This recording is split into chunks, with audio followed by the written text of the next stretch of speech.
You almost gave me a heart attack. Why are you talking? Thought I was out of place. Why don't you go back to your bossy mother and ask her for your forgiveness? And pray very hard that she welcome you back. Because clearly you are not meant for this class. Kimani, is this a joke? Of course it is not a joke. You haven't even written your name, eh? Can you go and wait for me in the office? Mr. Tisha, I have been here for so long, so if you don't mind, I have a pressing matter I need to handle. How about I give you all a pressing issue? Classmates, every Saturday on KBC.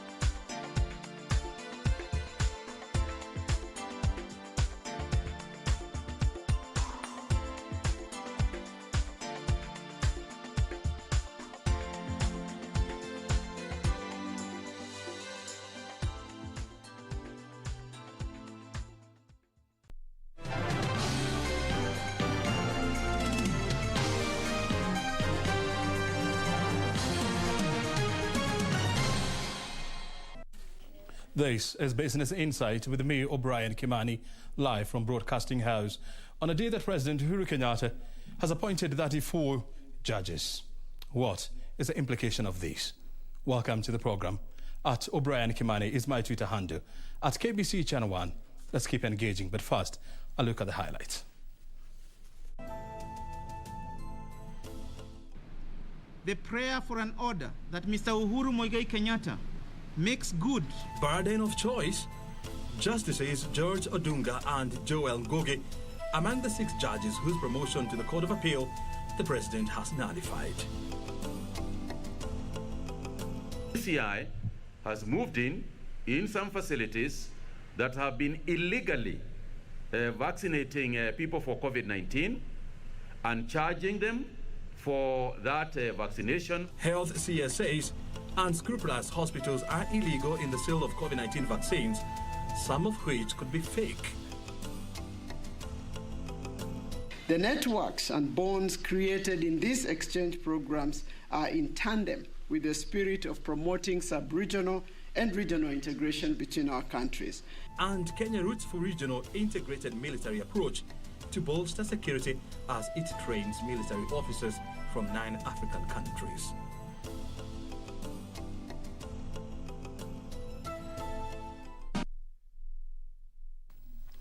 Our sign language interpreter is Lucy Maura. Welcome to the program. President Uhuru Kenyatta has gazetted 34 judges to various divisions of the judiciary, leaving out 6 out of the 40 that had been presented to him by the Judicial Service Commission. Among those left out of the Gazette notice include Justices George Odunga and Joel Ngogi, who are among the 5 judges that nullified the BBI bill. Justices Agri Mushalule and Weldon Koril, all 4 were to serve at the Court of Appeal. In bringing to an end the long protracted battle between the judiciary and the executive, President Kenyatta has finally gazetted 34 out of the 41 judges whose names were submitted to him by the Judicial Service Commission. This comes only 2 weeks after Chief Justice Martha Koome was sworn into office to replace David Maraga. Koome, during her interview for the CJ position, had told the selection panel that she was willing to negotiate with the president to resolve the impasse on gazetting of the judges. This office authorizes me to pick up a call and ask to speak to His Excellency, the President. Even if it has been tried before and it has failed, I'm not the one who tried, so I must try it. And I have faith. I'm a woman of faith. I believe I will be able to explain why I want to speak to His Excellency to have a meeting.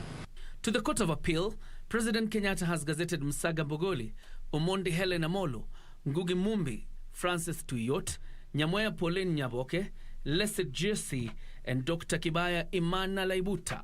But the bid by 2 judges who were in the 5 bench that nullified the BBI process has been thwarted as President Kenyatta failed to gazette their names. Judges Joel Ngugi and George Odunga's names were missing alongside Agre Muchalule and Weldon Korir. The prayer for an order that Mr. Uhuru Muigai Kenyatta makes good public funds used in the unconstitutional and constitutional change process promoted by the Steering Committee on the Implementation of the Building Bridges to a United Kenya Task Force report established by Mr. Uhuru Muigai Kenyatta is declined for reasons that we've given in our judgment. To the Employment and Labor Relations Court, President Kenyatta has appointed Barry Christine Nuntaatua, Gakeri Jacob Kariuki, Kelly Jamima Wanza, Mwaure Ann Gibwini, Matanga Bana Dodongo, Ruto Stella Chemutai, Kebira Ocharo, Kitiku Agnes Mweni Nzei, and Rito Devin Jage. Mboya Ogutu Joseph, Naikuni Lucas Leperes, Mwanyale Michael Ngolo, Adraya Eda Dena, Kimathi Lilian Gadhoni, Kamau Joseph Mugo, Waboto Karof Edward, Koros Anya Tich Kipingor, Isheru Maxwell Ndwiga, Mogeni Ann Jacqueline, Ongarora Fred Nyagaka, Christopher Chanyanzili, David Mwangi, Omolo Lynette Acheng, Washe Emmanuel Mutwana, Nyukuri Annette, Murigi Teresa Wairimu, and Asati Esther will serve in the Lands and Environment Division. The appointments today and the shortage of judges that had rocked the judiciary, leading to a case backlog of more than 500,000 cases. It also comes 3 weeks before the 7-bench appellate court sits to hear the consolidated appeal to contest the BBI ruling filed by the President, opposition leader Raila Odinga, the Attorney General, the IEBC and the BBI Secretariat. And do keep it right here to know where exactly the story takes us next.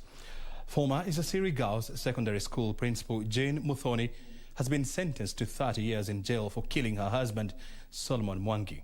Muthoni and her co-accused Isaac Njoroge were found guilty of colluding in the murder of the former Kiru Boys principal in 2016. In handing down the sentence, Justice Joel Ngogi said the killing was premeditated as the two had ample time to walk back from the crime but failed to do so. It will be 30 years behind bars for former Kashiri Secondary School Principal Jane Muthoni after the court sentenced that there was compelling evidence showing that she played part in the killing of her husband in 2016. On the 10th of November 2016, the body of Solomon Mwangi was found dumped in a coffee estate in Karakuta, Murang'a County.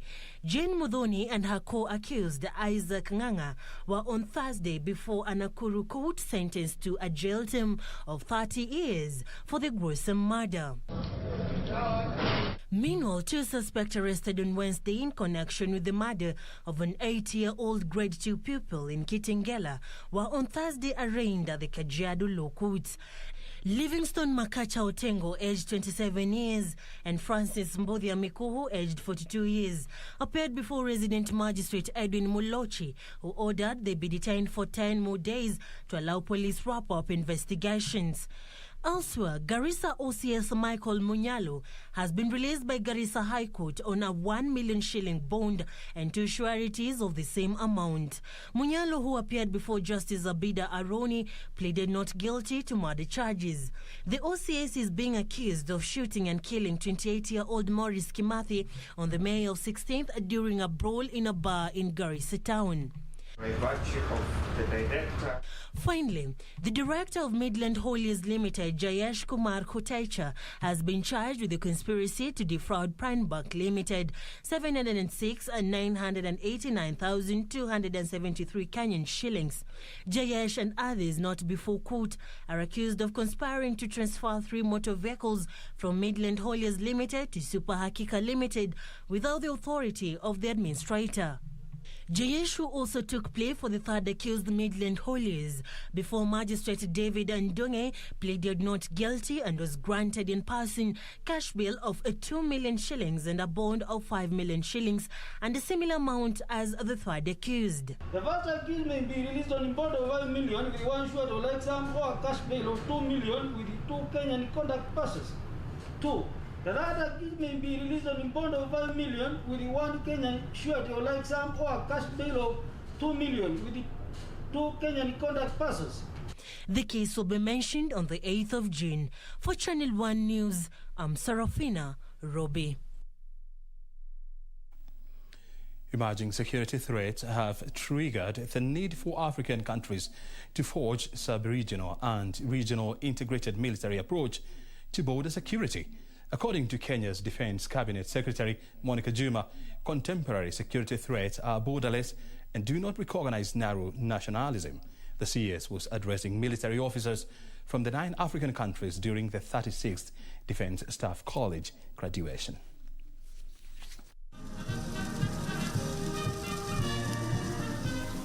Defense Staff College in Karen held its 36th graduation ceremony since its inception in 1983, with strict guidelines of the COVID-19 protocols.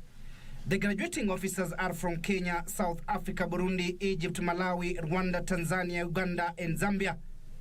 But I'm informed that this college is continuously revamping a syllabus in order to eject these types of realism, and that you have all been exercised on drawing up multi-agency contingency plans that would help to deal with security scenarios that might arise from such emerging problems.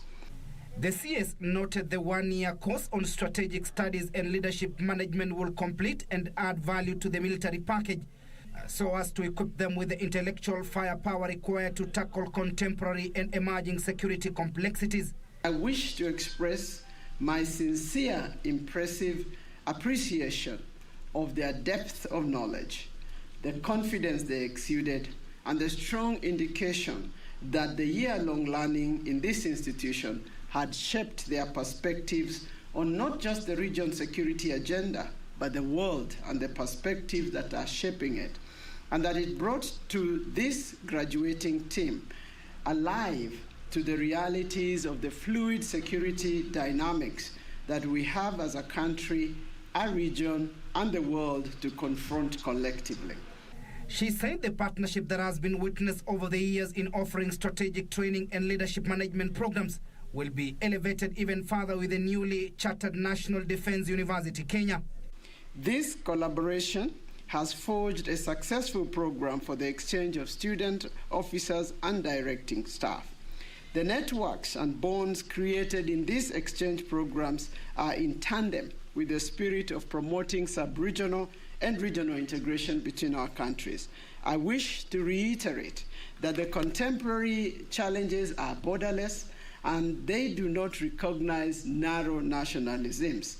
Defense Staff College Commandant Major General Martin Ngongoi said the institution will continue offering the best training to Kenya Defense Forces officers in Kenya and beyond borders. This cultural diversity provides opportunity for sharing rich experience and valuable ideas. This course has therefore become over the years an important part in the process of actualizing regional security and defense cooperation. Timothy Kipnusu, Channel 1 News. The Directorate of Criminal Investigations has launched investigations into the claims that some private hospitals are illegally selling COVID-19 vaccines. Health Cabinet Secretary Mutahi Kagwe says some of the suspected facilities are even packaging water, thus duping unsuspecting customers. A number of health facilities in the country are on the spot following alleged illegal sale of the COVID-19 vaccine to members of the public. Health Cabinet Secretary Mutahi Kagwe said that officials from the Directorate of Criminal Investigations have since moved in to investigate the matter. The DCI has moved in some facilities that have been illegally vaccinating people for COVID-19 and charging them for that vaccination. Kagwe appealing to members of the public to only visit authorized facilities for vaccination to ensure they get the right jab and at no cost. And chances are that you are not even being vaccinated with proper vaccines. There is every possibility that you are even being vaccinated with water and paying for it. And therefore, I want to warn the country and Kenyans at large. First, vaccination in Kenya is free. Nobody should be charging you for it. That's number one. Number two, nobody is authorized to vaccinate you except for those outlets that have been given authority by the Ministry of Health. He added that the Ministry of Health was currently focusing on vaccinating people with a second dose of the AstraZeneca vaccine, as the rest of the population awaits the arrival of the Johnson & Johnson jab, which is a single-dose vaccine. In a few weeks, we will be able to roll out not just the first dose, but also the second dose at the same time. But right now, because of supply constraints, we want to deal with the second doses for those who got the first dose before going on to the second dose. And as a surge in COVID-19 infections in the Nyanza region continues, counties have been urged to invest in oxygen and adequate personal protective equipment in readiness for any eventuality as a result of the COVID-19 Indian variant. And what we are going to do, and Dr. Kuria here and the rest of the county management are doing so, is to increase the testing that we are going to be doing in those counties where the positivity is high, so that we expand to mass testing, so that the positivity rate that we are giving is not related to persons who already are suspected to have the virus. And therefore, if we expand the testing, we will get the true positivity rate. This as the country reported 432 new COVID-19 positive cases from a sample size of 3,800 tested in the last 24 hours. The country's positivity rate now stands at 11.4%. From the new cases, 424 are Kenyans, while 8 are foreigners, 229 males and 203 females. The youngest is a 4-month-old infant, while the oldest is 91 years. Kisumu County is leading with 145 new cases, followed by Nairobi with 52, Siaya 34, Mombasa 26, while Migori has 21 new cases. The number of fatalities resulting from the COVID-19 has risen to 3,223 after 17 more people succumbed to the disease. Beatrice Getonyeng-Etich, Channel 1 News. A section of leaders and sugarcane farmers from Western Kenya want the Ministry of Agriculture to immediately stop the proposed takeover of Mumia Sugar Factory by a steel manufacturing company. Sugarcane farmers are accusing the receiver of unilaterally selling of the factory without following due process. The proposed takeover of the Mumias Sugar Factory has been met with protest from sugarcane farmers from the Western Kenya region who are accusing the receiver for trying to defraud them of the factory. They claim the receiver wants to dispose of the factory without due process after failing to undertake asset valuation and farmers' debt accountability. Kakamega Senator Cleophas Malala has termed the takeover as unprocedural and sought intervention from the Senate's Standing Committee on Agriculture, Livestock and Fisheries. State the fate of the current receiver manager while providing details on when and by whom the decision to lease out the company was made, and tabling correspondence on the said decision to the Capital Markets Authority and other regulatory bodies. 3, provide details on the procedure to be followed by government in selling its stake in the company and address specifically the bidding process. His sentiments were backed by Bungoma Senator Moses Wetangula, who demanded that Mumias Sugar Company receivership manager produce an asset evaluation report, farmers' debt repayment plan, as well as a complete financial audit report from 2016 to date. How are the farmers, the outgrow farmers of Mumias, apart from not being consulted, how are they going to be managed and how are they going to relate with the intended investor? Number 5, is the intended investor going to pay out debts that are owed to the farmers in terms of cane delivered and cane not paid for? Number 6, the workers of Mumias, Madam Speaker, who have not received any salaries for months, and those who have retired with no benefits because statutory deductions were never paid to NSSF. Is the intended investor going to foot this bill? This even as the Kenya National Alliance of Sugarcane Farmers Organization cautioned against what they term as gambling with the livelihood of the people of the Western Kenya. Reporting for Channel 1 News, I'm Safin Aching Ouma. Now to BBI matters, where 7 of the 13 Court of Appeal judges will be at the bench to hear the building bridges contest case when it kicks off on the 29th of this month.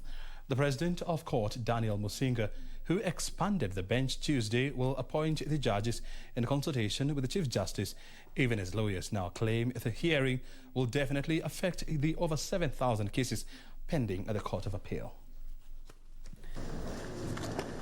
The ball is now with the Court of Appeal President Daniel Musinga, as he is expected to constitute the 7-judge bench to listen to the appeal filed against the High Court ruling that stopped the BBI process.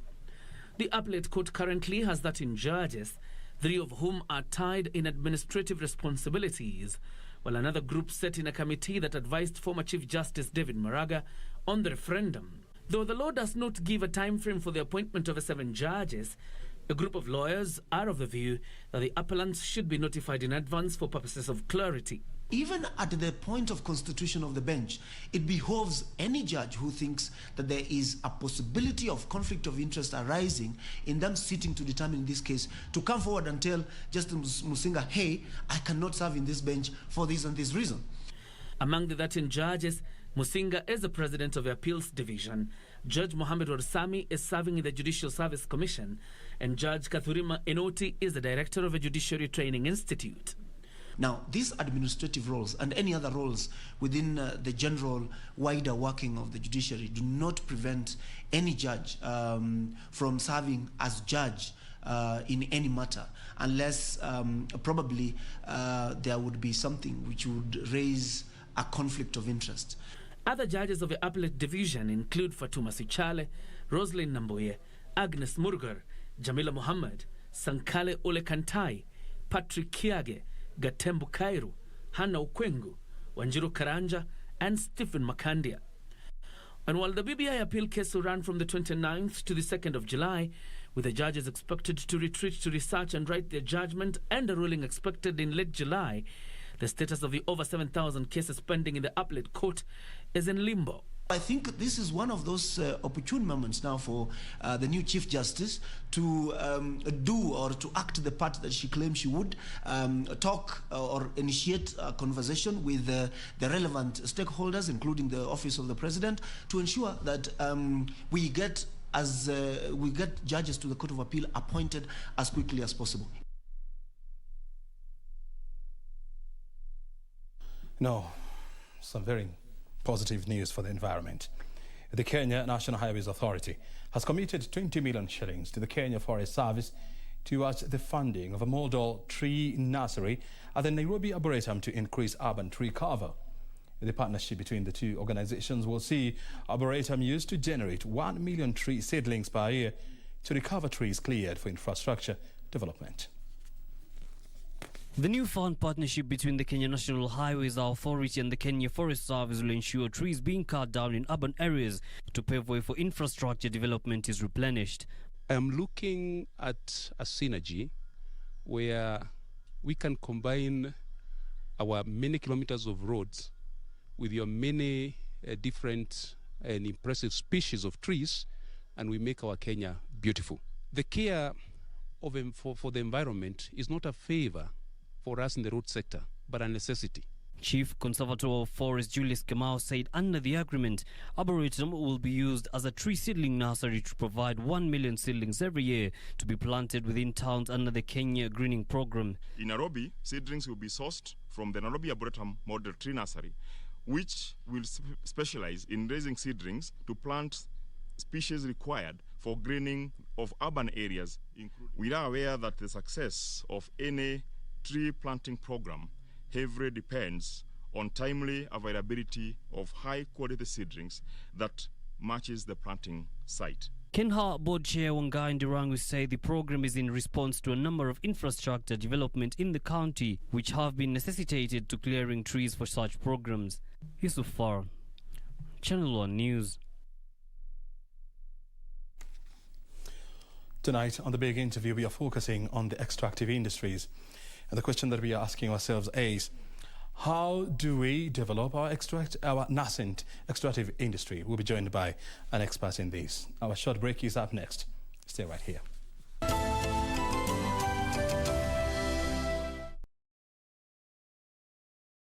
Je, umeomoka? Kama hujaomoka kwenye QuickBin ndio mambo yote. Hapa tuko na fridge, kodi yake ni CM.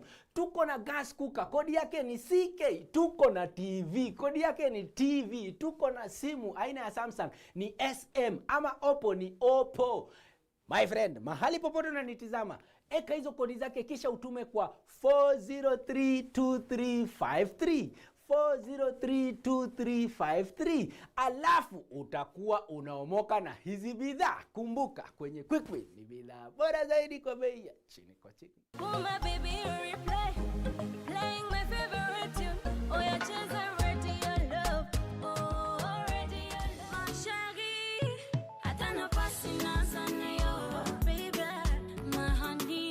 Tunakupa burudani. Na umbea, yani stories zinazo trend kwenye mitandao ya kijamii. See baby, now we are two in one. We are two in one. Interview kali za wasanii wapendao. Mguu pande panda milima, aoye izungushie hapo ma.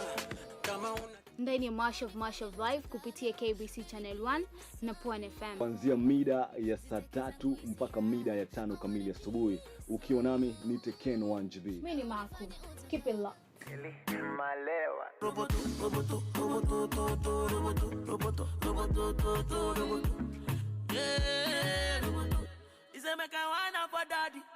Next on. Bye. Okay. What is it, Eric? Is a tiff. At least find out who Glenn is working with. Ndamsaka alafu nitakushow. Kama unataka uzuri, usichukue pesa ya huyo mama. Utaenda jela. Unataka kumwaga huka. What do you think is going to happen once you solve your father's mystery? Let's wait and see. If I go down for anything whatsoever, you better believe I'm taking Joel and Chris with me. I can't take this anymore. I'm done. Cheki, mimi naona tuishie. Wewe zidi. So this is your game plan?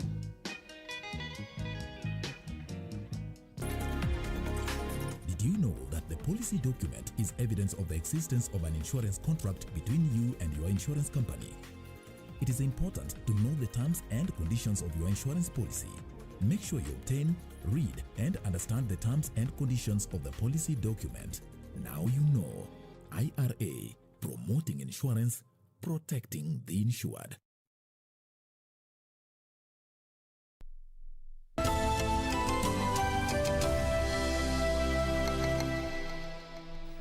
Time now for business news, where the Directorate of Immigration Services will, in the next 6 months, procure more printing machines and ramp up passport replacement services, targeting Kenyans ahead of the December 31st, 2021 deadline. The Directorate of Immigration Services, Director General Alexander Muteshi, while launching the last mile passport delivery services in conjunction with the Postal Corporation of Kenya, said the move will improve printing capacity to 30,000 passports monthly. What is now emerging is that government documentation processing has now been ramped up. But now the delivery services is the bottleneck in the whole process.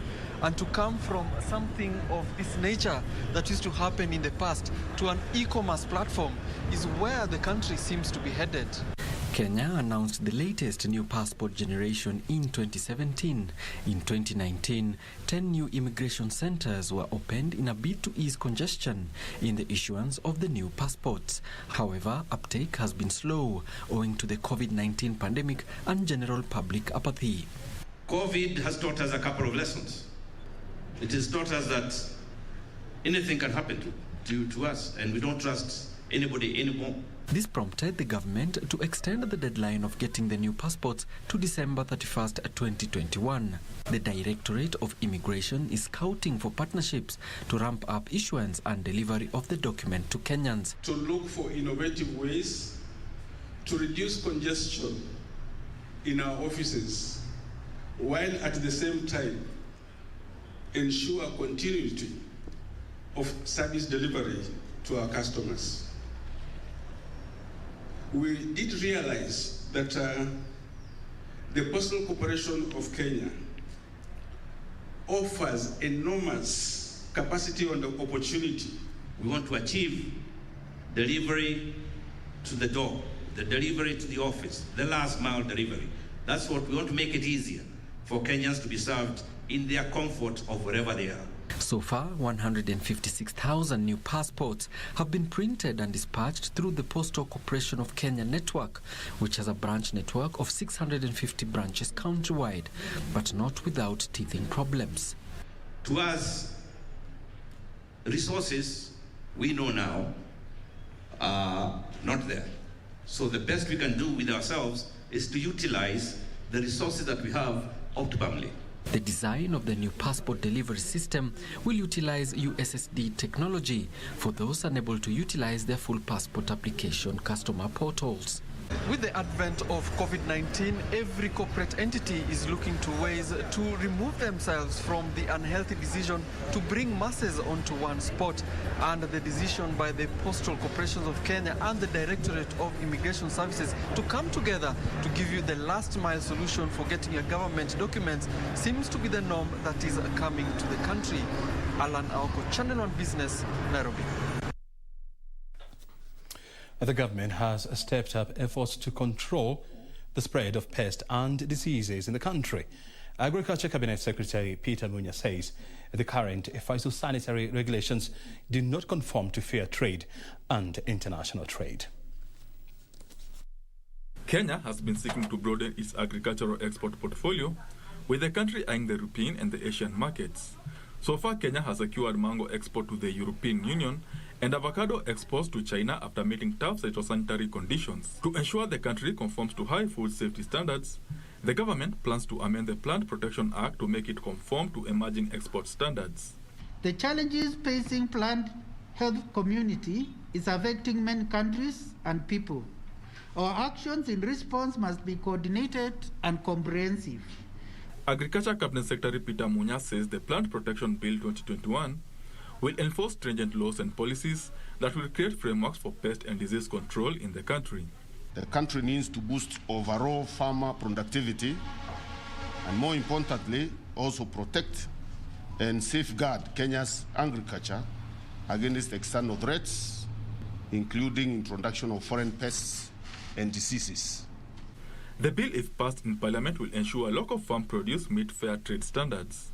Introduction of pests into the territory of Kenya is prohibited in this act.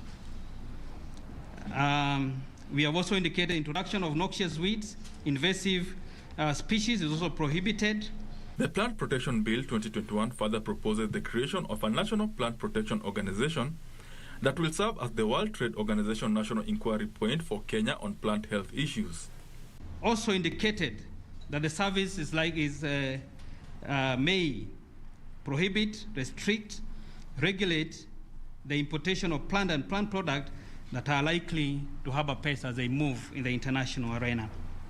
The office will also issue phytosanitary certificates for export and import permit for farm produce. Benson Rioba reporting for Channel 1 Business. The government is targeting to empower Kenyans to tap an additional 30,000 skilled jobs abroad annually. Labour Cabinet Secretary Simon Chelugui says the government is focused on training unskilled workforce to increase exploitation of skilled labour. Here is Grace Mweni with the details. Kenyan tertiary institutions release 1.2 million workforce annually, but the current economy is only able to absorb 800,000 graduates, pushing the government to seek foreign jobs in informal sectors. Speaking in Athi River at the National Industrial Training Authority, NITA, during the graduation of 82 trainers in home care management 8 modules course, Labour Cabinet Secretary Simon Chelugui said the government is keen to train and export 30,000 skilled jobs annually. One of the most successful home care management training of trainers. Today we have we oversaw 8 trainers of trainers graduating, and they have been training on a number of modules: home care, child care, and pre-departure preparation. These trainers of trainers will now be employed or will be working for various recruitment and training agencies who are now recruiting Kenyans who are looking for jobs abroad. Chelugui says with skilled labor export, Kenyan foreign earnings will increase to double-digit in a year. 30,000 is our bare minimal, but our intention is to see all Kenyans get jobs. With complaints emerging in recent years over mistreatment of Kenyan working in some countries, the CS says his ministry is addressing the welfare and security of workers abroad by reaching bilateral agreement with host countries, especially in Saudi Arabia and Middle East countries that happens to be the largest host destination to Kenya's unskilled labor market. We have signed with a number of countries like Qatar, Saudi Arabia, and some bilateral agreements are in the works. That is Canada, Britain, and Australia. These countries are potential destination markets for our Kenyan workers. He says even though there are 4 million Kenyans living or working abroad, only 1.5 million Kenyans are registered through Kenyan embassies. Well, it is 4 years since train services on the standard gauge railway officially began operations, helping transform the way goods and people move between Mombasa and Naivasha. So far, 5.36 million passengers have used the Madaraka Express service, which is more than 1/10 of Kenya's population, while 1.31 million 20-foot equivalent units of goods transported by the SGR freight system. On May 31st, 2017, the standard gauge railway intercounty passenger service made its official maiden trip from Mombasa to Nairobi, greeted by cheers at every stop. The SGR has had a transformative effect in broadening transportation links and accelerating economic development in Kenya and neighboring countries. As of Monday, the SGR, being in safe operations for 1,462 days, has transported more than 5.36 million passengers, which is equivalent to 1/10 of the population of Kenya. The railway has eased road traffic congestion and provided a fast and reliable means of transport between Mombasa and Naivasha via Nairobi. Harrison Kenyanjui, an assistant superintendent at the dispatching center, says running the operations of the train has been life-changing. My team and I are the ones who command the train operations straight from the departure station or across the stations. We command in terms of what train will depart, at what time will a train depart, will go and stop in which station, stop particularly in what track, stop for how long, then depart at what time, excuse which train to pass. Why should we excuse this train to pass and not the other one? So we are the brainwork that does the train operation command. Train, it's almost full every time. Huh? So many people like it, we like it, and we travel in it, and we feel comfortable, and it keeps time. Very organized, very clean, very good experience. Yeah, we enjoyed it very much, and the scenery is beautiful. Locomotive driver David Kimani Gitondo has also enjoyed his own journey of development during the last 4.5 years. I've gone through that process of being an assistant driver, and now I'm a qualified locomotive driver.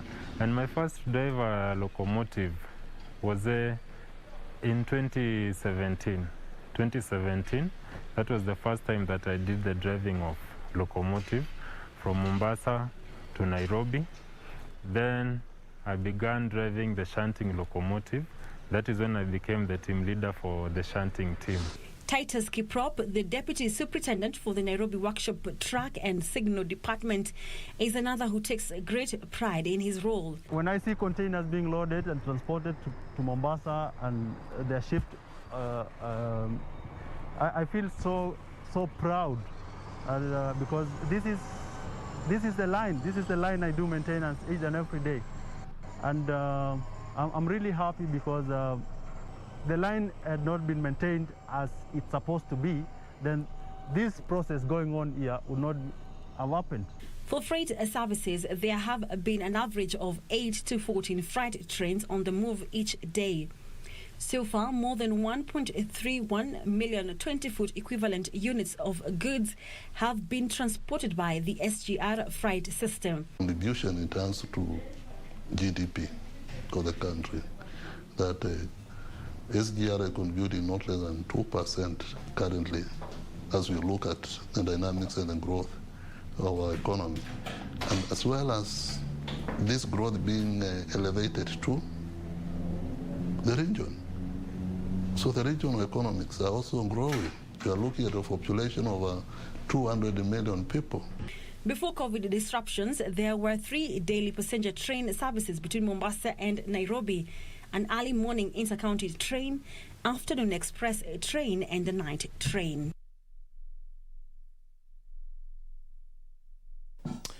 Well, players in the bioethanol industry want the government to zero-rate tax on the product to make it more or less costly and accessible to the masses.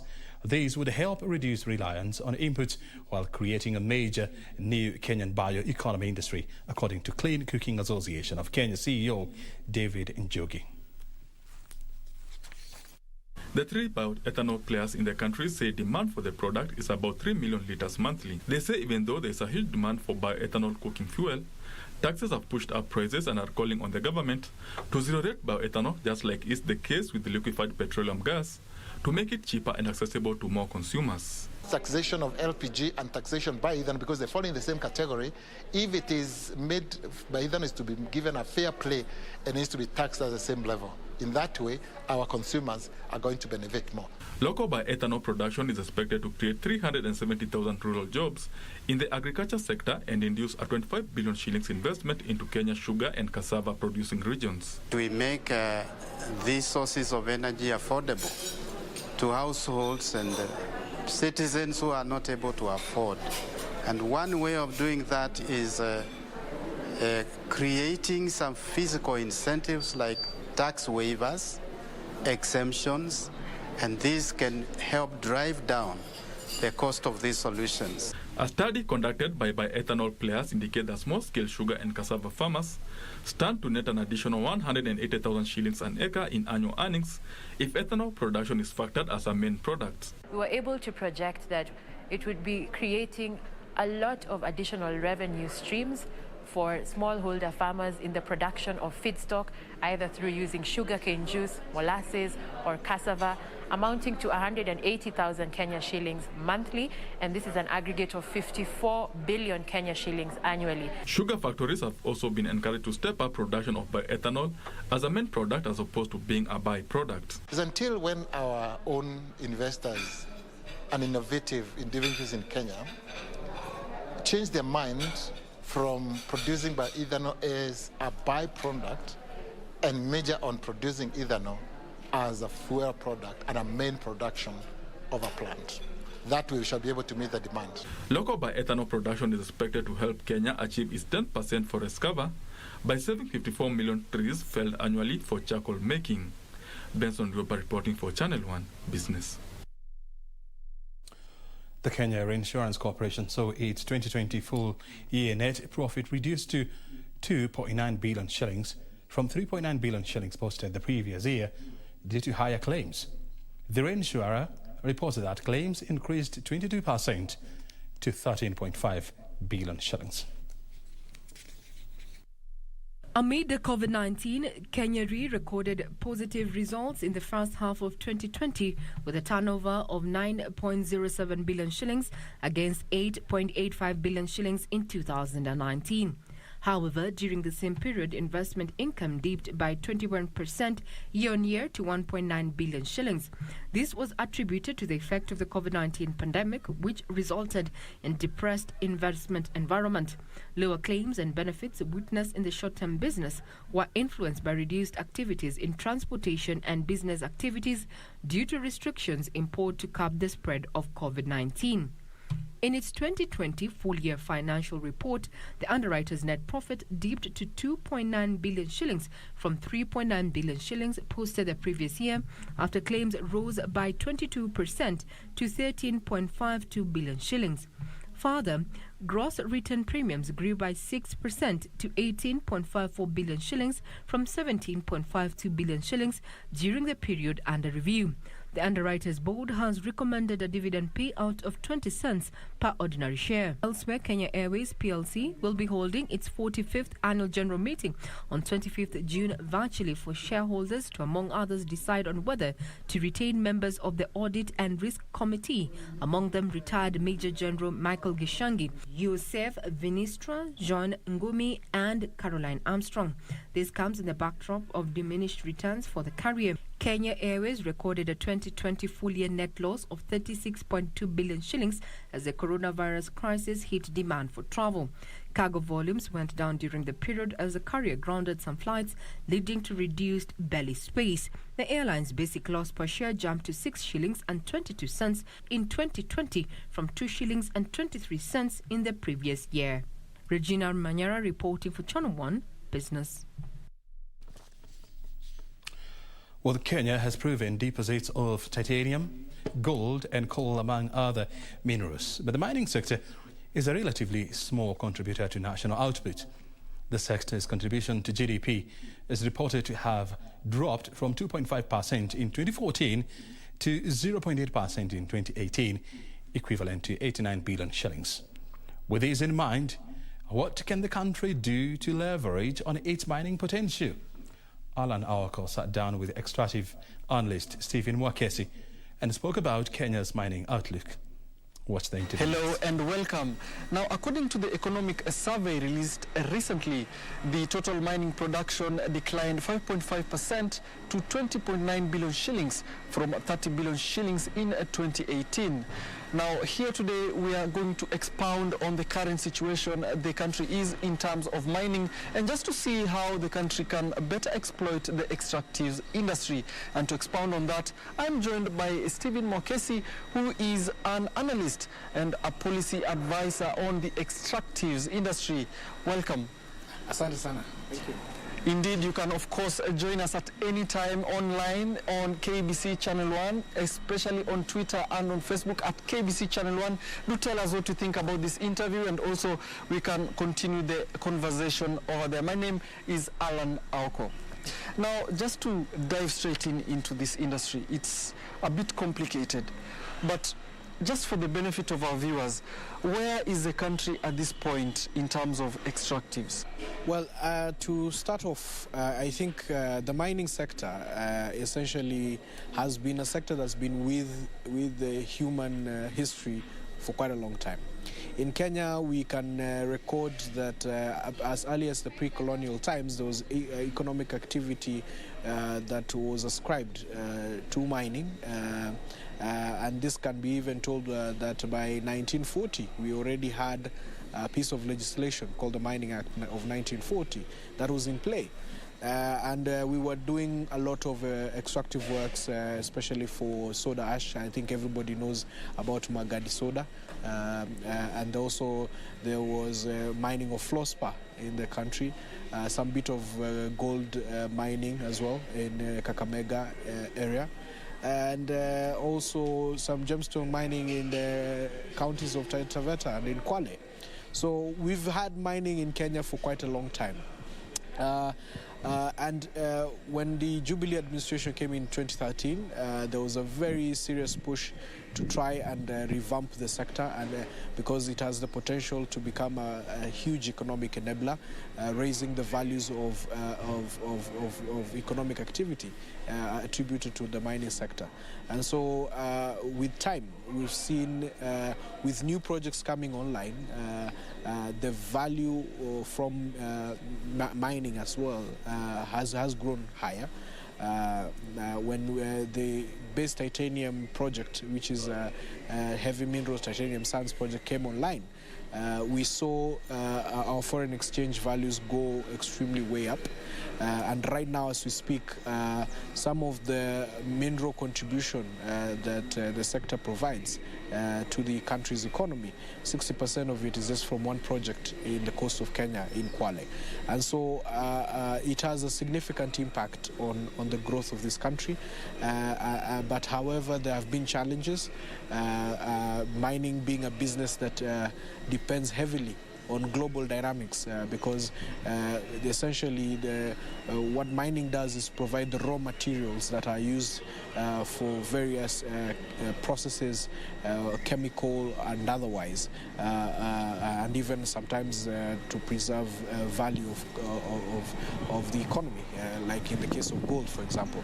But being that the primary role of mining activity is to provide raw materials for various sectors of the economy, is very dependent on demand and supply dynamics that affect global trade. And so sometimes we've had, when there was the financial crisis of 2008, there was a slump in terms of revenues that we were expecting as a country. When there was a boom in terms of demand and supply for various commodities, say mobile phones and things like that, we saw an equal increment in terms of the value of minerals and also the output that we were producing. Whenever you see also there's great infrastructure or economic activity, you'll find there'll be greater mining of commodities such as limestone, soda ash, which is used to make glass. You'll find a lot more of that being utilized. But also there are impacts whenever there is technology that comes to displace the use of a certain raw material. Also it has an impact on the revenues that you might expect. So when you look at the mining space and how the mining sector grows, is dependent on a number of aspects, but mainly the global trade dynamics of demand and supply. And so that has been the scenario for the country. But Kenya has been quite resilient, despite the fact that the number of minerals or the resources that we have identified and actually utilized or taken a full utilization of is still very low. But one thing that the Jubilee administration has done is to prioritize on the need to identify our mineral resources.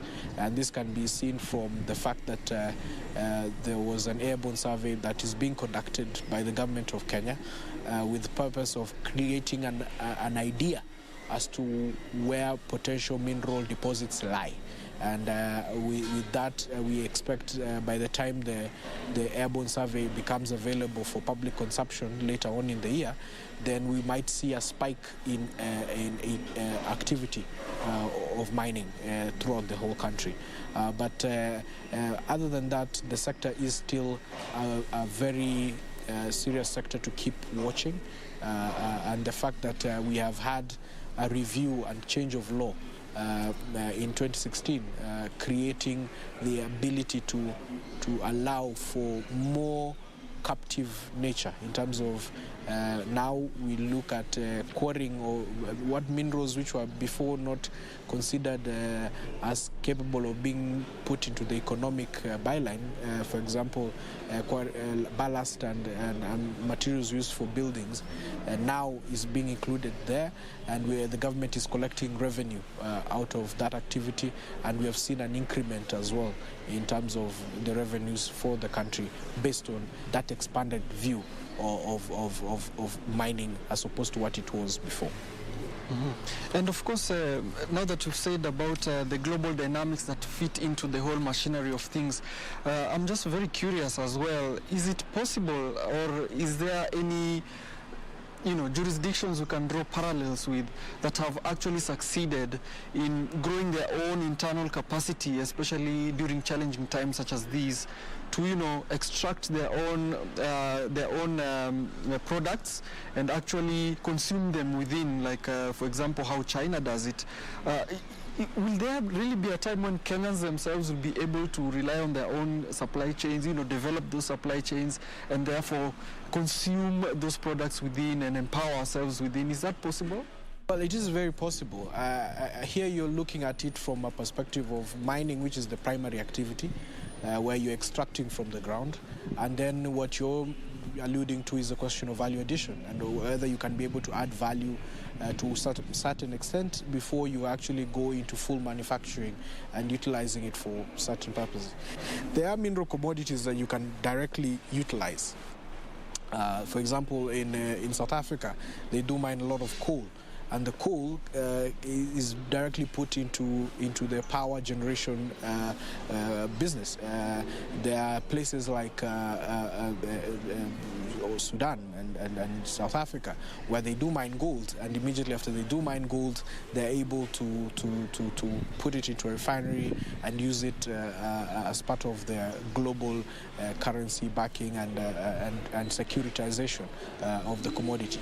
And if you look at a country such as Botswana, where diamonds are mined and they're able to do initial cutting and even sorting and even carry out auctions and they get absolute value for and even do trade auctions at that particular country and get value from the extraction process without having it taken to another country. So it depends with the dynamics of the various mineral commodities.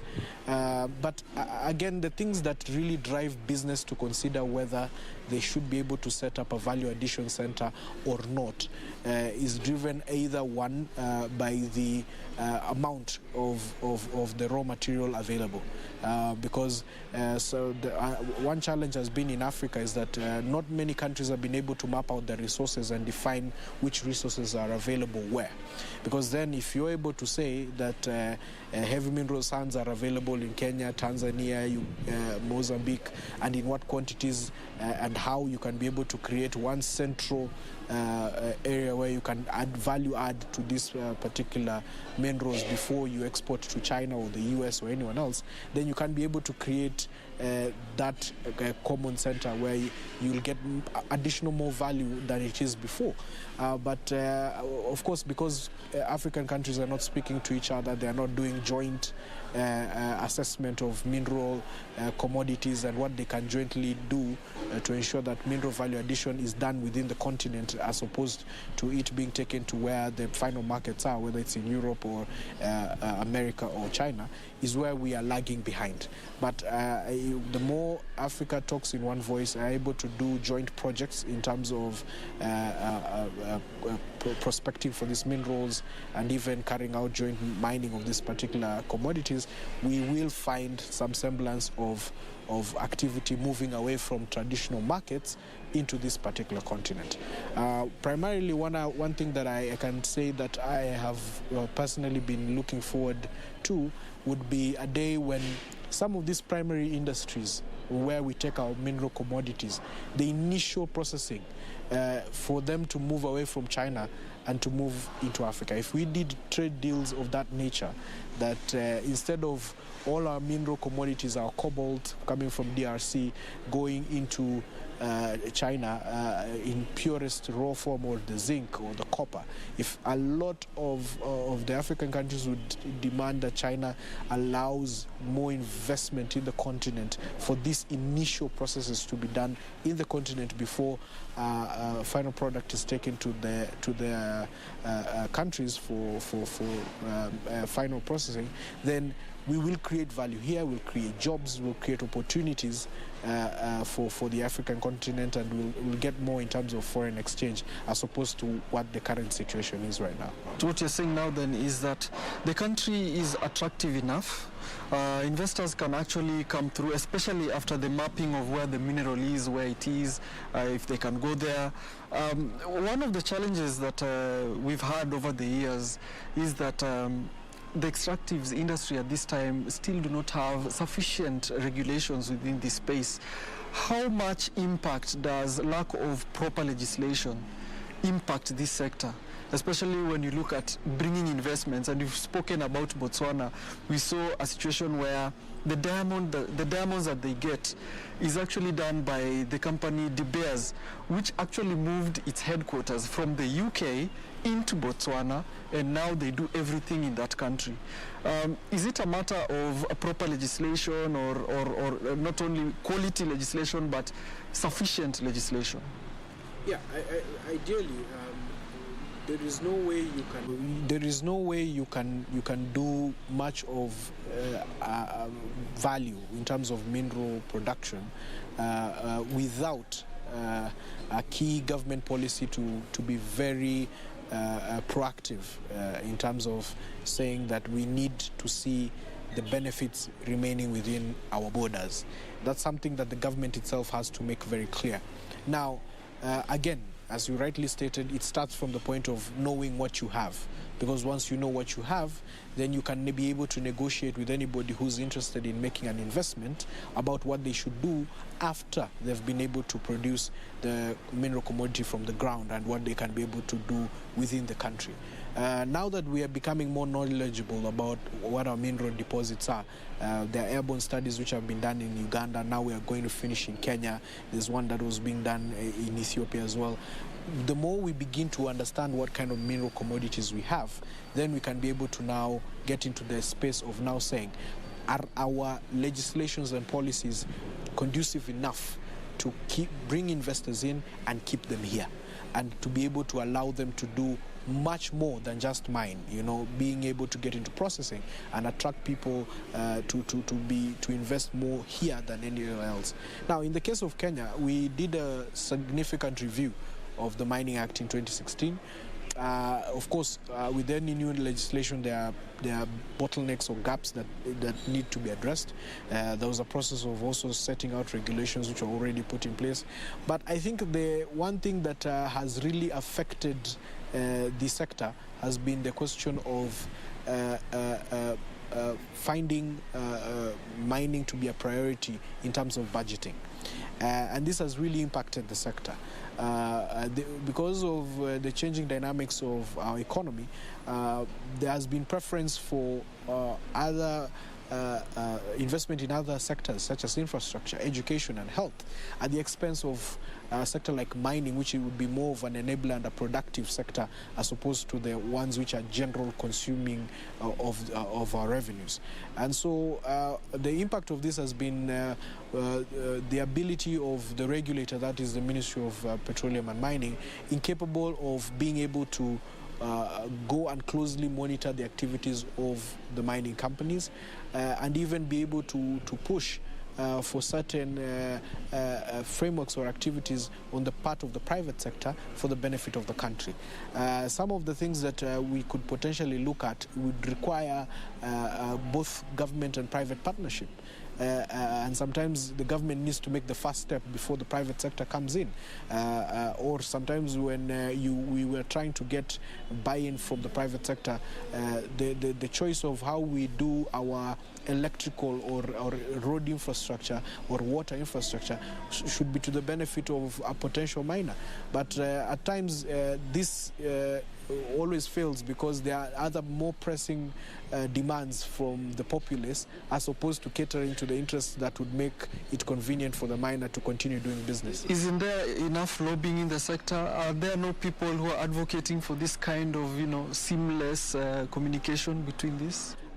I know there has been some lobbying to some extent, but again, when there is some semblance of resistant, because the first place before you begin lobbying is, are you lobbying an entity that is capable of doing what you're intending to lobby for or not? One thing I can be very frank to tell you is that since 2013, the budgetary allocation for the mining sector has been dwindling every financial year, which shouldn't be the case. I mean, we should be putting more money into the sector than seeing it go away. And so this has greatly impacted the ability of even anyone who's looking to convince government on a certain direction to be able to win at the end of the day. So the question now remains is how to bring back the attention to the sector and the benefit of investing more into such a productive sector as opposed to others which are more consumptive. It remains government policy. It starts at the top. It starts with how it will be able to look at. But the attention already given to the mining sector by this present administration is something that cannot be faulted. We have to give credence to where it's due. But again, if there was a lot more investment in that sector, then we'd see the Ministry of Mining having a more robust enforcement framework whereby we can have inspectors being able to go and see what miners are doing. We'd have more investment in terms of the geological department having more budgetary allocation to go and prospect and find out where are these additional minerals that we can find that can boost the amount of revenues that we receive from mining and create a scenario whereby it becomes attractive for investors. Mining investors like to come in where the cost of investment has been de-risked or greatly alleviated. And when they find that Tanzania has a more clear picture about where the minerals are and how they and who they want and what quantum of investment is required, they will go there, or they'll go to Ethiopia as opposed to coming to Kenya, which does not have that much robust information, that much robust framework for accommodating the demands of a mining investment. A matter for policymakers. And you also mentioned Kwale, and you've mentioned about artisanal miners. From what we know, Base Titanium, which is a company in Kwale, and Tata Chemicals in Magadi, they shoulder about 77% of the sector's economic burden. Now the question is, for example, the other legislative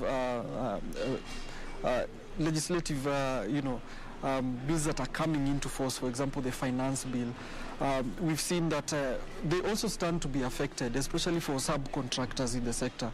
They'll now start paying taxes of above 10% from 5%. What kind of impact will we see? Is it a situation where you see, for example, how when tax comes in, for example, in the matatu sector, if something goes up, fuel goes up, they pass it directly to the consumer and we pay that.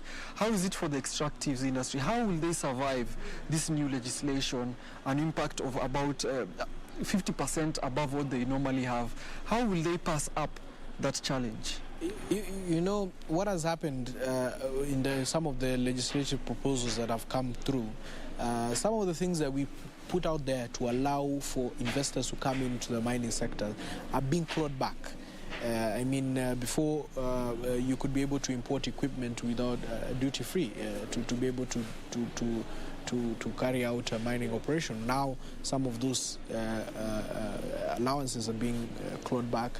There is a proposed increment of withholding tax on the part of non-resident subcontractors.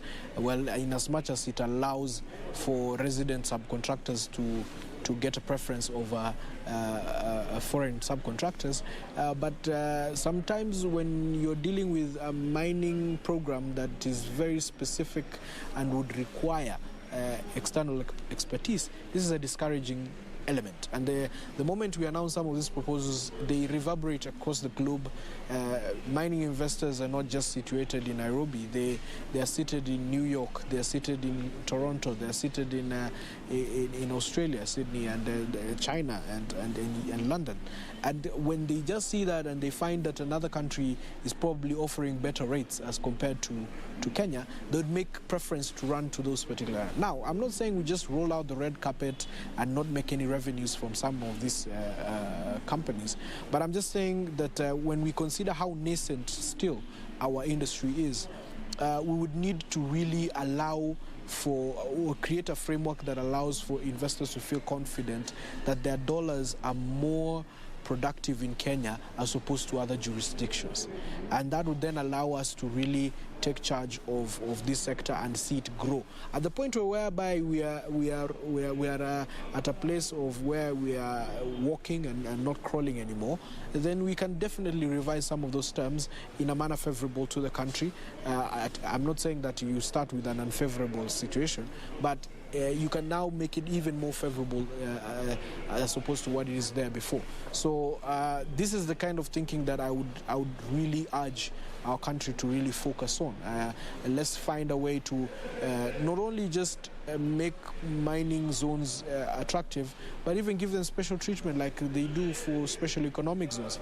I believe that any mining operation, in my view, should be categorized as a special economic zone to allow them, especially for the new license holders, so that they can allow them time so that they can be comfortable to be able to raise their profile and be able to generate incomes that are eventually more beneficial to the country. When we do not do everything possible to encourage sustainable investing in mining, we see scenarios like what has happened in Kenya Flosspa, whereby the investor just shut down in Kerio Valley and in Elgeyo Marakwet County and just left. And what happened is that jobs were lost, school was closed down, operations came to a halt, and now Kenya, which was traditionally one of the countries looked at as a producer of Flosspa, is no longer in the map anymore.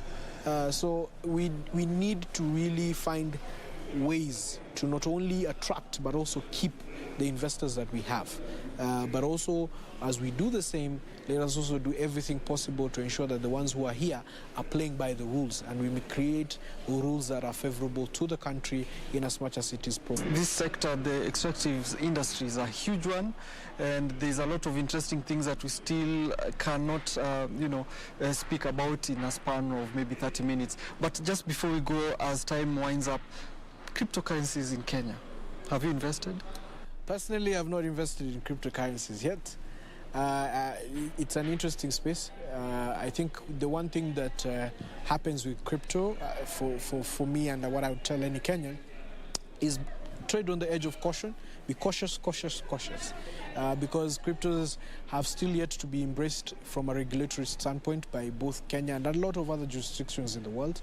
The preference, as has been touted before, is that if Kenyans were to look at crypto, probably look at it more from the securitization standpoint rather than at the point of utilizing it as a currency, because acceptability is still very low in the world.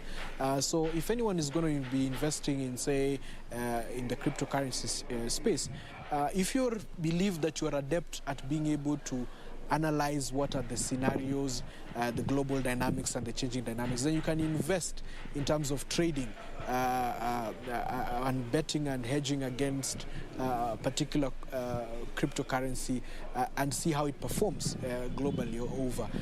But again, you'd have to be very adept at analyzing what current circumstances are. If you have a lot of money and you feel like you'd find a safer haven of storing your resources in your phone as opposed to keeping it in a bank, that's an option you can go for, and that's what cryptocurrencies do offer in terms of value, whereby you can be able to store your money in a separate form as opposed to currency and fiat. So again, caution, caution, caution. Study a lot about it. Do take the time. Most of the bigger players in cryptocurrency space have a lot of people under their who are giving them advice. If you're just going to be doing it like by the way, I don't think cryptocurrency trading can be called a side hustle. You have to have your head in the game so that you can be sure that you know what exactly you're going into, what are the dynamics, so that you don't end up losing money. Let not the fact that there's a lot of talk about it make you rush into it without taking very careful consideration about what the business is actually about. Well, indeed, we hope you will honor our invite and come back so that we can talk more about the intricate world of cryptocurrencies and blockchain. We have been speaking to Stephen Mwakesi, who is a public policy analyst and extractives analyst here on KBC Channel 1. Of course, you can interact with us at any time on the content you have seen here tonight on KBC Channel 1, at KBC Channel 1 on Twitter and on Facebook. We wait to see your interactions right there. My name is Alan Aoko. Do enjoy the rest of your viewing. Goodbye for now.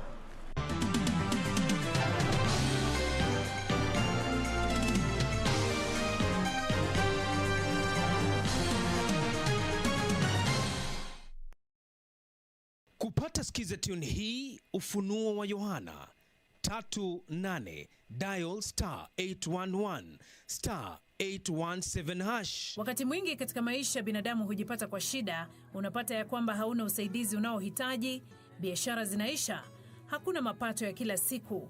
Lakini hata kwa hayo yote, Biblia inasema ya kwamba katika kitabu cha Ufunuo wa Yohana mlango wa 3 mstari wa 8, na yajua matendo yako.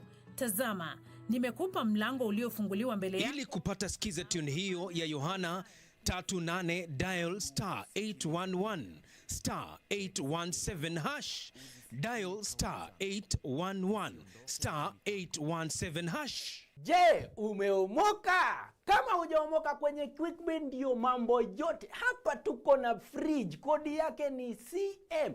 Tuko na gas cooker, kodi yake ni CK. Tuko na TV, kodi yake ni TV. Tuko na simu aina ya Samsung ni SM, ama Oppo ni Oppo.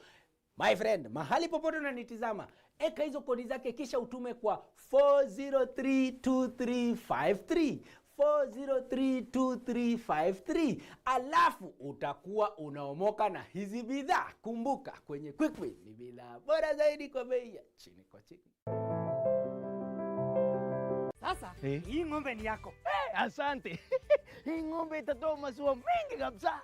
Sasa shida ya school fees imeisha. Jen, chukua hii. Hebu nikuulize, hii maneno nasikia ya bima ya elimu inaweza kuwa namna gani mtu anachukua? Process ya kuchukua insurance cover yote ni rahisi. Hata niko na cover ya gari yangu. Kwanza unajaza proposal form kama hii na uijaze wewe mwenyewe. Na kama haujui kusoma, uijaze na mtu unayemwamini. Hakikisha ile majibu umepatiana ni sahihi na ni ya kweli. Pia thibitisha insurance cover imeangalia maslahi yako. Na usiwahi sign proposal form ambayo haijaandikwa kitu chochote. Pia ukumbuke kujitolea photocopy yako. Sasa wacha nianze hiyo process. By the way, ukisubmit hiyo proposal form, uhakikishe umepatiwa policy document. Uisome na uielewe. Hiyo ndio thibitisho ya kuwa una bima. Asante sana. Ujumbe huu umeletwa kwako na IRA.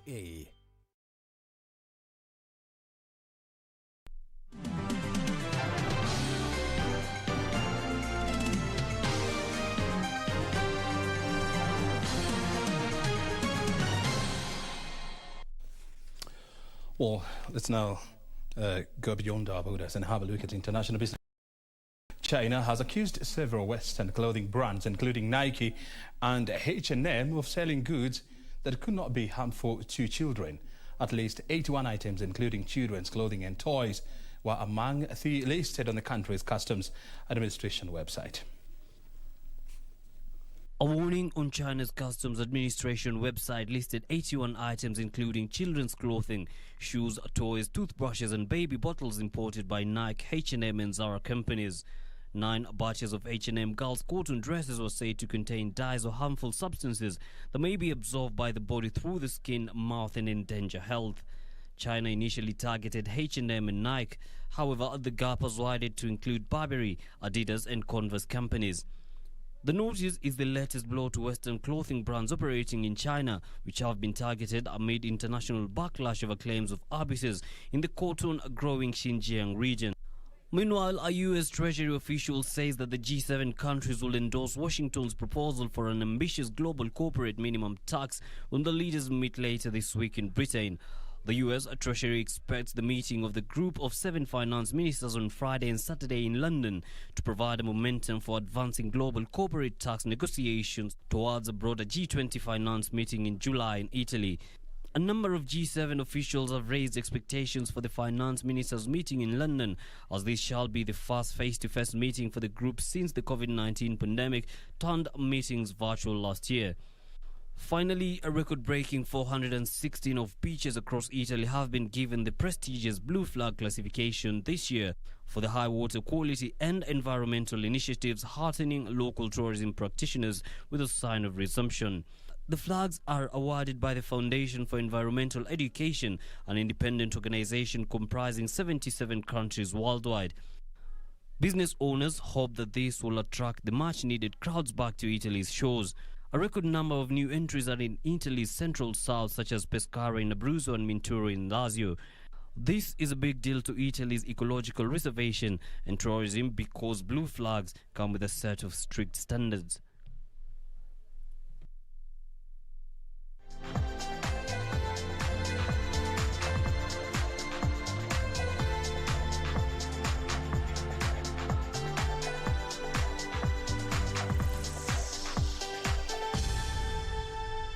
Well, time now for sports news, where the World Rally Championship Safari Rally today continued its greening legacy project by planting 5,000 trees in the Kibos area of Kisumu. This is part of the extensive environmental conservation program, where the Safari Rally seeks to plant 19 million trees over the next 3 years to commemorate 19 years of Safari Rally absence in the country. On Thursday, the World Rally Championship Safari Rally continued its quest for the greening legacy in a ceremonial exercise held at the Sugar Research Institute Kisumu that will see the planting of 5,000 trees along River Kibos in Kisumu County. Head of Greening Legacy Project Ivy Kaburu says this is part of the extensive program to grow 19 million trees in 3 years to commemorate 19 years of Safari Rally absence in Kenya. The Greening Legacy Project is one of the 2 legacy projects under the WRC Safari Rally. One is on road safety, which we are doing in partnership with the NTSA. And the other one is the Greening Legacy Project, where we are growing 19 million trees across Kenya. So far, the Greening Legacy Project has seen the planting of 655,000 trees across the country. We are now in Kisumu. Yesterday we were in Kakamega, tropical rainforest. We have done trees in Nakuru County, Meru County, Tharaka Nithi, Machakos, Kiambu, a bit of Laikipia. So all these things we do in partnerships with communities, mostly the community-based organizations. The Safari Rally sport is returning to the country after 19 years and will be staged in Naivasha between 24th and 27th of June 2021. It's being held in closed circuits. In Naivasha, we have different stages. So the kickoff will be in KICC, Kasarani, then Naivasha. The action will be live on KBC, so our viewers can follow it there. We will also have it on WRC TV, and each Kenyan can join the 850 million viewers worldwide. Reporting for Channel 1 Sports from Kisumu County, I'm Wycliffe Okech. Well, now to football, where FKF Premier League champions Gor Mahia cruised into a comfortable 5-0 win against Cusco from Eldoret in an FKF Cup round of 32 fixtures that was staged at Ruaraka Grounds in Nairobi. Kogalo dominated the fixture against the Minos and have now qualified for this round of 16 matches. John Macharia, Tito Okello, who netted a brace hitch, and a goal from defender Joaquim Aluoch assured Gor Mahia a comfortable 5-0 win, which sends the Green Army to the round of 16 of the FKF Cup. Gor will take on another tier side Mara Sugar in the round of 16 on Sunday, as they look to battle for a trophy that has evaded them since 2012. This comes a day after AFC Leopards, Bidco United among other teams proceeded to the round of 16. Quarter-final matches will thereafter follow suit on the 9th of June and 10th of June this year before the semis take place on June 12 and 13. Then the finals have been scheduled for July 4th this year. Daniel Mwendwa for Channel 1 Sports. Well, Kenya's Peter Awoko was unable to clinch the only ticket to the A final in the ongoing Paralympic World Rowing qualifiers in Italy after finishing fourth in the Heat 1 of the men's singles sculls. Awoko finished in a time of 13 minutes, 44 seconds and 77 seconds, 3 minutes, 1849 seconds behind third-placed Julian Hardy of France. Poland's Jarosław Kaling grabbed the only ticket after finishing first in a time of 10 minutes and 26 seconds. 9 minutes and 39 minutes of second-placed Alejandro Magnovera of Argentina.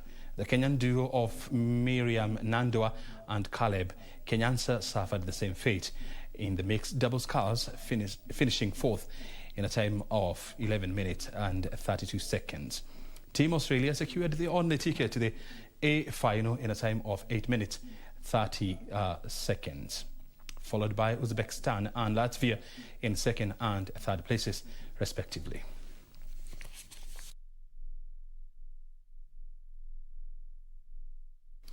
Well, the Confederation of African Football, CAF, has banned Tunisia international Taha Yassin Khennissi for 1 year for a doping violation. Esperance's Khennissi tested positive for a prohibited substance after an African Champions League game against Moldova on 10th of May. Taha Yassin Khennissi's ban began on 19th May and means he is eligible to play for Tunisia at January's Africa Cup of Nations finals in Cameroon. The 29-year-old has scored 8 goals in 31 appearances for Tunisia and helped the Carthage Eagles to 4th place at the 2019 Nations Cup finals in Egypt. Meanwhile, MC Alger's Abdel Nou Belkir and Ahmed Boutaga have been banned for 1 year each for assaulting a referee during a Champions League fixture against Wydad Casablanca. According to CAF, the two physically attacked the referee by kicking him in the leg, and a red card was issued for violent conduct. MC Alger have also been fined $25,000 for the unseemly and regrettable conduct against the referee of the match in question. Elsewhere, FIFA has also sanctioned 2 ASC Giraffe players and a club official for assaulting match officials during the Confederation Cup quarter-finals against Cameroon's Cotton Sport in 23rd May. Giraffe official Youssou Dial has been suspended for 2 years from all football activities, while Albert Yene and Mamadou Silla have been banned for 6 matches.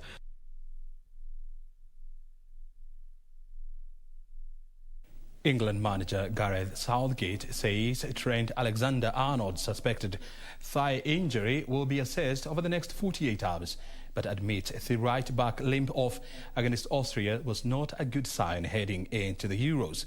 The Three Lions got their Euro preparations off to a good start with a 1-0 win over Austria, courtesy of Arsenal's Bukayo Saka. Meanwhile, Belgium manager Roberto Martinez has confirmed that Kevin De Bruyne might miss Belgium's Euro 2020 opener against Russia on June 12th. England's Euro 2020 preparations got off to a winning start, with Bukayo Saka scoring his first international goal in a 1-0 victory for the hosts over Austria at the Riverside Stadium last night. For it, Lingard onto Grealish. It's Jack Grealish, might be Bukayo Saka, and England lead. His first international goal puts England in front in a game in which they were struggling to unlock the door. Aged 19, Saka became the third teenager to score for England while playing for Arsenal, along with Theo Walcott and Alex Oxlade-Chamberlain. It's sick, man. Hey, bro, this is what you dream of, you know, as a kid. And I think, no, I can't describe it, man. I can't describe it.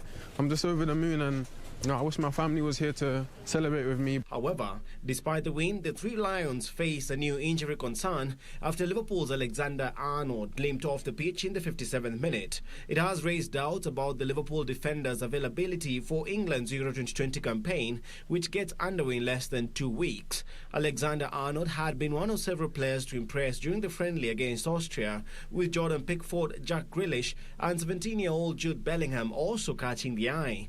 Bellingham became the youngest player to start a game for England, aged 17 years, 338 days, since Wayne Rooney started for the Three Lions against Liechtenstein in September 2003, aged 17 years, 321 days. England's second and final warm-up game is against Romania on Sunday. The Euro 2020 campaign then gets underway against Croatia on Sunday, June 13th at the Wembley Stadium.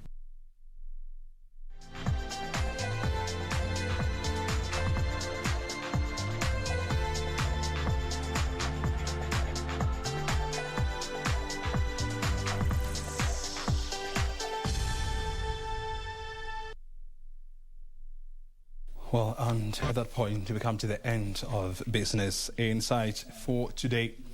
Thank you so very much indeed for your time. Remember, Inside the Government is coming up next. And tonight, we want to discuss efforts by the government to streamline accounting standards as well as the enforcement of the same in the public sector. That interview is coming up next with the CEO of Public Sector Accounting Standards Board. CEO. You need to stay right here. Thank you for your time. Have a good night.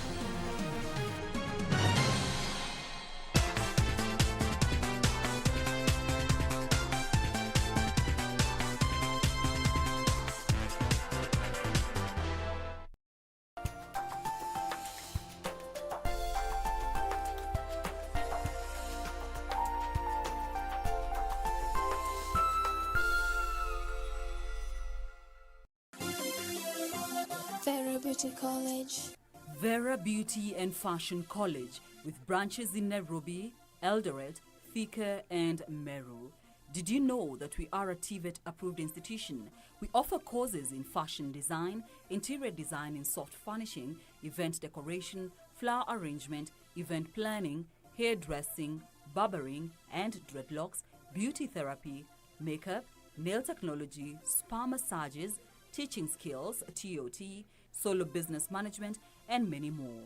Register now and visit our website on www.verabeautycollege.com. You can also call on 0725 923 550 Nairobi branch, 0728 087 689 Eldoret branch, 0722 227428 Thika branch, 07